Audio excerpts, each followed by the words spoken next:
ওম শান্তি। আজি 18 আগষ্ট 2021 বাবাৰ মধুৰ মহাবাক্য। মৰমৰ সন্তানসকল, পৰচিন্তন ত্যাগ কৰি নিজৰ কল্যাণ কৰা।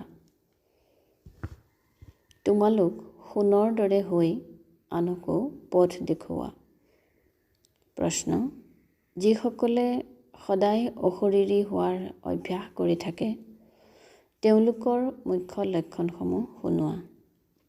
উত্তৰ: তেওঁলোকে বলপূৰ্বক নিজৰ কৰ্মেন্দ্ৰিয়সমূহক বশ নকৰে। তেওঁলোকৰ কৰ্মেন্দ্ৰিয়সমূহ স্বতঃ শীতল হৈ যায়। আমি আত্মা ভাই ভাই, এইটো স্মৃতি স্বতঃ থাকে। দেহ অভিমান আঁতৰি যায়। নাম ৰূপৰ নিচা শেষ হৈ গৈ থাকে। আনৰ স্মৃতি নাহে। গীত: তু প্যাৰ কা সাগৰ হে, তুমি প্ৰেমৰ সাগৰ। ওম শান্তি।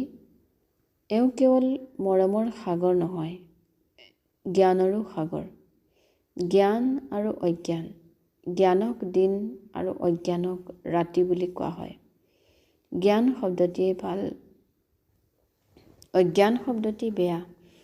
আধাকল্প হৈছে জ্ঞানৰ প্ৰালব্ধ, আধাকল্প হৈছে অজ্ঞানৰ প্ৰালব্ধ।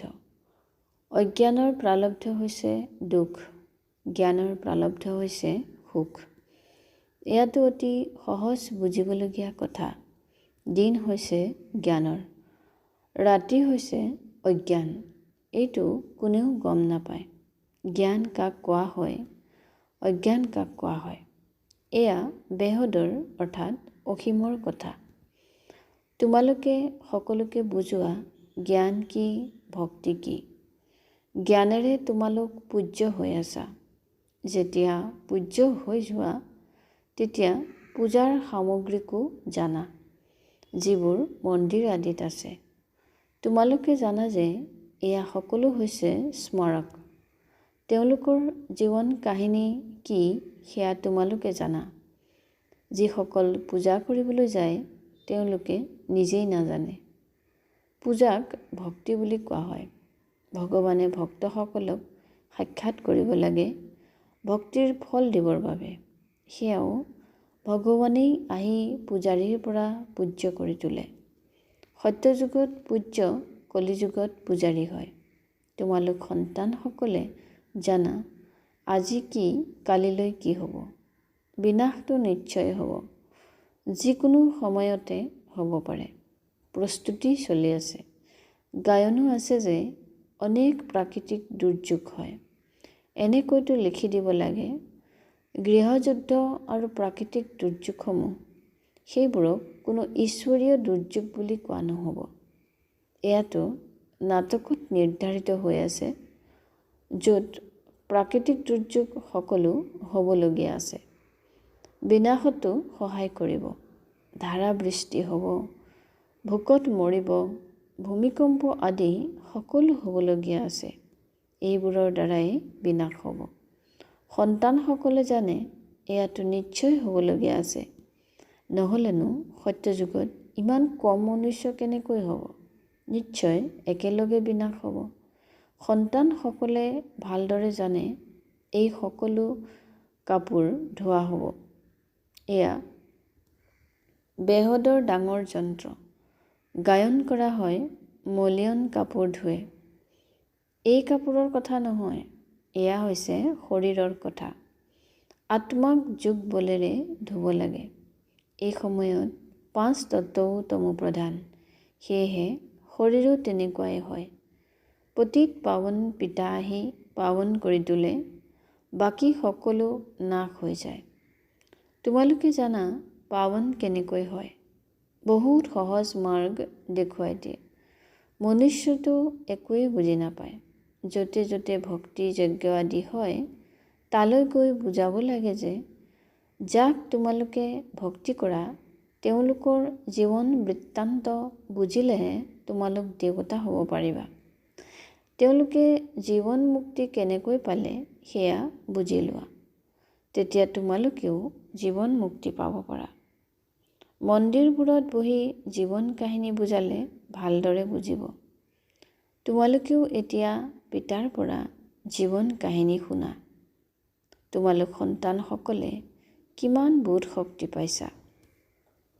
পৰমপিতা পৰমাত্মাৰ জীৱন কাহিনী কোনেও নাজানে। সৰ্বব্যাপী বুলি ক'লে জানো জীৱন কাহিনী হয়? তোমালোক সন্তানসকলে এতিয়া পৰমপিতা পৰমাত্মাৰ জীৱন কাহিনীক জানা, অৰ্থাৎ আদি মধ্য অন্তক জানা।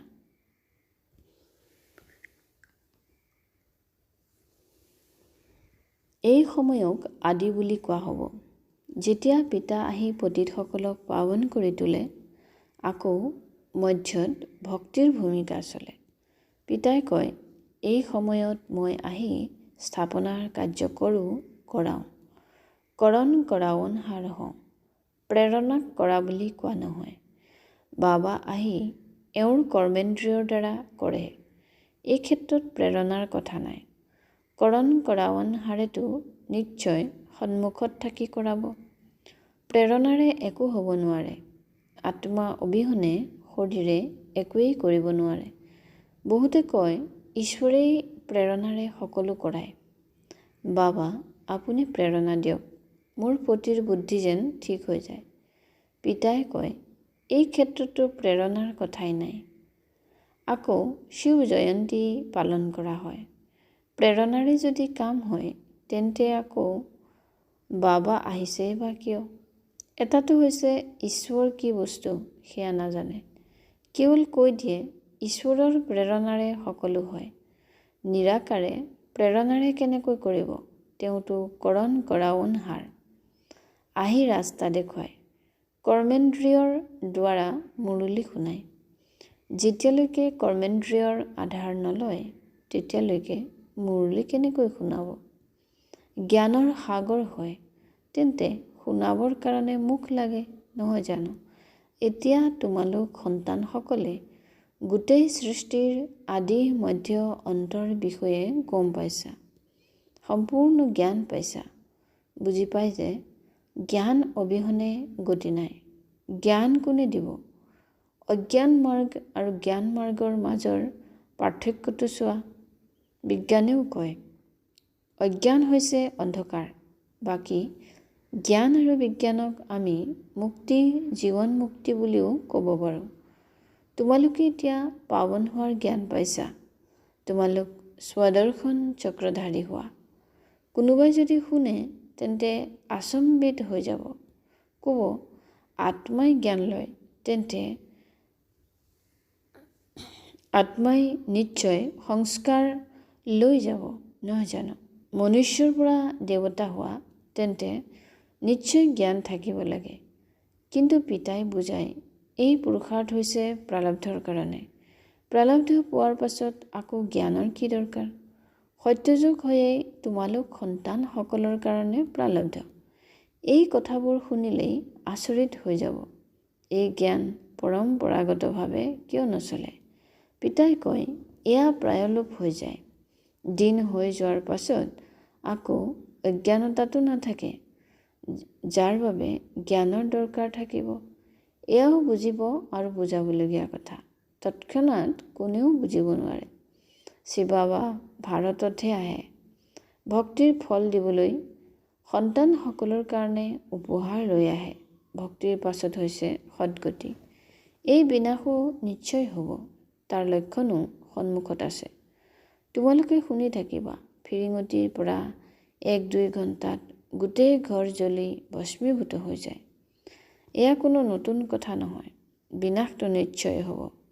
সত্যযুগত থাকেই কম সংখ্যক মনুষ্য শ্ৰেষ্ঠাচাৰী।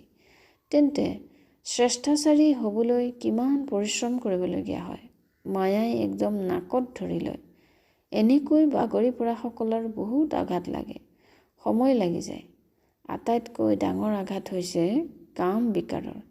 সেয়েহে কোৱা হয় কাম মহাশত্ৰু। এই কাম বিকাৰেই পতিত কৰি তোলে।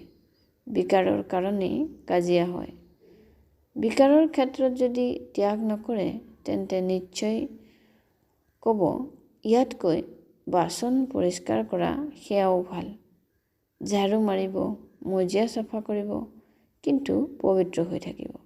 এই ক্ষেত্ৰত বহুত সাহস লাগে। যেতিয়া কোনোবা পিতাৰ শৰণাপন্ন হয়, তেতিয়া আকৌ মায়ায়ো যুঁজিবলৈ আৰম্ভ কৰি দিয়ে। 5 বিকাৰৰ বেমাৰ আৰুহে অধিক উঠলি উঠে। প্ৰথমতো দৃঢ় নিশ্চয় বুদ্ধি হ'ব লাগে। জীৱনতে মৰি গ'লা, ইয়াৰ পৰা লংগৰ উঠাই ল'লা। কলিযুগী বিকাৰী দাঁতিকাষ তোমালোকে এৰি দিছা। এতিয়া আমি যাত্ৰাত গৈ আছোঁ। আমি অশৰীৰী হৈ নিজৰ ঘৰলৈ যাওঁ। আত্মাৰ এইটো জ্ঞান আছে যে আমি এটা শৰীৰ এৰি আন এটাত যাওঁ। আমি গৃহস্থ ব্যৱহাৰত থাকি পদুম ফুলৰ সমান পবিত্ৰ হৈ যাত্ৰাত থাকোঁ।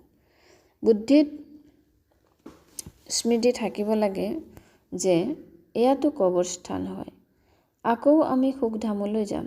পিতাই আমাক উত্তৰাধিকাৰ দিয়াৰ যুক্তি অৰ্থাৎ উপায় শুনাই আছে। পাৱন হ'বৰ কাৰণে আমি যুগত থাকোঁ। স্মৃতিৰ দ্বাৰাহে বিকৰ্ম বিনাশ হ'ব। তেতিয়া আত্মাই শৰীৰ ত্যাগ কৰিব। যাত্ৰা কিমান বিচিত্ৰ। কেৱল পিতাক স্মৰণ কৰা, নিজৰ ৰাজধানীক স্মৰণ কৰা। ইমান সহজ কথাটিও স্মৃতিত নাহে। অল্পক অৰ্থাৎ পৰম পিতাক স্মৰণ কৰা বছ। কিন্তু মায়াই সেইটো স্মৰণ কৰিবলৈ নিদিয়ে, পৰিশ্ৰম হয়। আত্মাই জ্ঞান পাইছে আমাৰ বাবা আহিছে। আত্মাই পঢ়ে নহয় জানো? আত্মাই শৰীৰৰ দ্বাৰা জন্ম লয়। আত্মা ভাই ভাই। দেহ অভিমানত আহিলে আকৌ অনেক সম্বন্ধ হৈ যায়। ইয়াত তোমালোক ভাই ভনী হৈ গ'লা। পৰস্পৰ ভাই ভাইও হোৱা, ভনী ভাইও হোৱা। প্ৰবৃত্তি মাৰ্গ হয় নহয় জানো? দুয়োকে উত্তৰাধিকাৰ লাগে। আত্মাইহে পুৰুষাৰ্থ কৰে। নিজক আত্মা বুলি বুজা, এয়াই পৰিশ্ৰম। দেহ অভিমান যাতে নাথাকে। শৰীৰেই নাই তেন্তে বিকাৰ কাৰ লগত কৰিব? আমি আত্মা, পিতাৰ ওচৰলৈ যাব লাগে। শৰীৰৰ বোধেই থাকিব নালাগে। যিমান যোগী হৈ গৈ থাকিবা, কৰ্মেন্দ্ৰিয়সমূহ শান্ত হৈ গৈ থাকিব। দেহ অভিমানত আহিলে কৰ্মেন্দ্ৰিয়সমূহ চঞ্চল হয়। আত্মাই জানে মোৰ প্ৰাপ্তি হৈ আছে। শৰীৰৰ পৰা পৃথক হৈ গ'লে তেতিয়া কৰ্মেন্দ্ৰিয় শান্ত হৈ গৈ থাকিব। সন্ন্যাসী লোকসকলে ঔষধি খাই কৰ্মেন্দ্ৰিয়সমূহক শান্ত কৰে। সেয়াতো হঠযোগ হৈ গ'ল নহয় জানো? তোমালোকেতো যোগেৰে কাম আদায় কৰিব লাগে। যোগ বলৰ দ্বাৰা তোমালোকে বশ কৰিব নোৱাৰা জানো? যিমান আত্ম অভিমানী হৈ গৈ থাকিবা, তেতিয়া কৰ্মেন্দ্ৰিয়সমূহ শান্ত হৈ যাব। বহুত পৰিশ্ৰম কৰিবলগীয়া হয়। প্ৰাপ্তিটো বহুত উচ্চ হয় নহয় জানো? পিতাই কয়, যোগ বলেৰে তোমালোকে বিশ্বৰ মালিক হোৱা। কৰ্মেন্দ্ৰিয়সমূহৰ ওপৰত বিজয় প্ৰাপ্ত কৰা, সেয়েহে ভাৰতৰ যোগ প্ৰসিদ্ধ হয়। তোমালোক মনুষ্যৰ পৰা দেৱতা, পতিতৰ পৰা পাৱন হোৱা। প্ৰজাও স্বৰ্গবাসীতো হয় নহয় জানো? যোগ বলেৰে তোমালোক স্বৰ্গবাসী হোৱা। বাহু বলেৰে হ'ব নোৱাৰা। পৰিশ্ৰম বহুত বেছি নহয়। কুমাৰীসকলৰ কাৰণেতো যেন পৰিশ্ৰম নহয়েই, মুক্ত হয়। বিকাৰত গ'ল তেতিয়া ডাঙৰ পঞ্চায়ত হৈ যায়। কুমাৰী হৈ থকাটো ভাল, নহ'লে আকৌ অৰ্ধকুমাৰী অৰ্থাৎ অধৰ কুমাৰী নাম হৈ যায়। যুগলীনো কিয় হ'ব লাগে? এই ক্ষেত্ৰতো নাম ৰূপৰ নিচা লাগি যায়। এয়াও মূৰ্খালি হয়। যুগল হোৱাৰ পাছত পবিত্ৰ হৈ থাকিবলৈ বহুত সাহস লাগে। জ্ঞানৰ পুৰা পৰাকাষ্ঠা অৰ্থাৎ জ্ঞানৰ সৰ্বোচ্চ সীমাত থাকিব লাগে। বহুত আছে যিসকলে সাহস কৰে, কিন্তু জুই ফিৰিঙতি আহি যায়, তেন্তে খেল শেষ। সেয়েহে বাবাই কয়, কুমাৰী তথাপিও ভাল। অৰ্ধকুমাৰী হোৱাৰ খেয়ালো কিয় কৰিব লাগে? কুমাৰীসকলৰ নাম প্ৰসিদ্ধ, বাল ব্ৰহ্মচাৰী হয়। বাল ব্ৰহ্মচাৰী হৈ থকাটো ভাল, শক্তি থাকে। আন কাৰো স্মৃতি নাহিব। বাকী সাহস আছে যদি কৰি দেখুওৱা, কিন্তু পৰিশ্ৰম আছে। দুগৰাকী হৈ যায়। কুমাৰী হ'লে তেন্তে অকলে থাকে। দুইৰ পৰা দ্বৈততা আহি যায়। যিমান দূৰ সম্ভৱ কুমাৰী হৈ থকাটো ভাল। কুমাৰীসকল সেৱাত আগবাঢ়ি আহিব পাৰে। বন্ধনত আবদ্ধ হ'লে তেতিয়া বন্ধন বৃদ্ধি হৈ যায়। এনেকুৱা জাল পাতিবই কিয় লাগে য'ত বুদ্ধি আবদ্ধ হৈ যায়? এনেকুৱা জালত আবদ্ধ হোৱা ঠিক নহয়। কুমাৰীসকলৰ বাবেতো বহুত ভাল।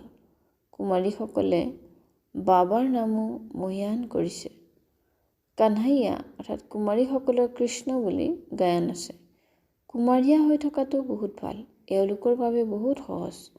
বিদ্যাৰ্থী জীৱন পবিত্ৰ জীৱনো হয়। বুদ্ধিও সজীৱ হৈ থাকে। কুমাৰসকল ভীষ্ম পিতামহৰ নিচিনা হ'ব লাগে। কল্পৰ পূৰ্বেও হৈ আছিলা।